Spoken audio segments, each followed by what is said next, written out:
Русија ги интензивираше нападите врз клучните украински градови. 7-ми ден беснеат борби на север, исток и југ на земјата. Харков е во пламен, каде што руските падобранци слетаа во текот на ноќта. Пожарникарите се обидуваат да го изгаснат пожарот во регионалното седиште на Министерството за внатрешни работи. Щойно відбулись масовані бомбардування та обстріли центральної частини міста. Як ви бачите, вражені обстрілами мерія, прилеглі магазини, житлові будинки.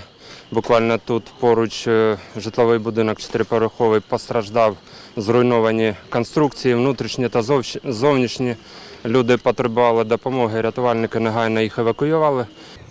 Нема официјални информации за жртви. Се претпоставува дека се повеќе од 20. Таму вчера загинати имаше 6 луѓе кога проектил падна пред административната зграда на плоштадот на Слободата.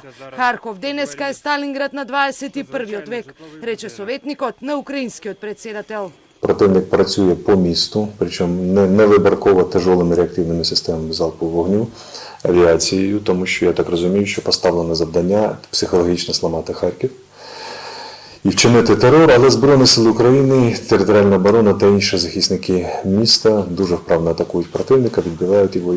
Харків – це сьогодні Сталінград 21-го століття. Се стравува дека стотици луѓе загинаа во јужниот пристаништен град Мариупол по повеќе часовното континуирано гранатирање, изјави заменик градоначалникот на градот. Исто така на југ Русија се бори за контрола на Керсон, но незиниот градоначалник вели дека градот се уште го држат украинските сили. Додека Русија и Украина вела дека се подготвени да ги продолжат разговорите насочени кон запирање на разорната војна, украинските цивили ги напуштаат своите домови и бегаат во побезбедни области. Мостот на реката Ирпин на северозападната периферија на Киев е уништен за да се спречи рускиот напад, па локалните жители од северните области на Киев ги минуваат турнатините за да стигнат до железничката станица и метрото за да се евакуираат. Повеќе територии во регионот на Донецк паднаа под контрола на самопрогласените републики. Според бунтовниците, украинските сили немале време да го земат своето знаме и пушки, додека се повлекувале од областа Волновакс.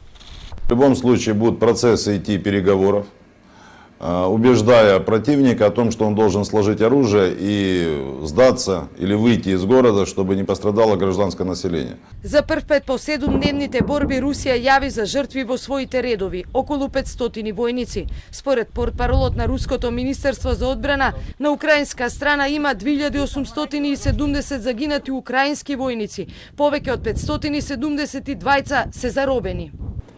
К сожалению, среди наших товарищей, участвующих в специальной военной операции, имеются потери. 498 российских военнослужащих погибли при исполнении воинского долга. Семьям погибших оказывается вся возможная помощь.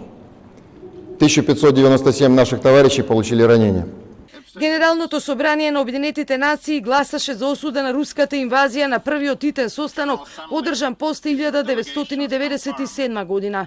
Високиот представник на Европската унија за надворешна политика и безбедност Жозеп Борел ги повика на итен состанок министрите за надворешни работи на земите членки на Унијата, на кои се повикани и шефовите на дипломатиите на Украина, Соединетите држави, Велика Британија и Канада, како и главниот секретар на НАТО Јенс Столтенберг.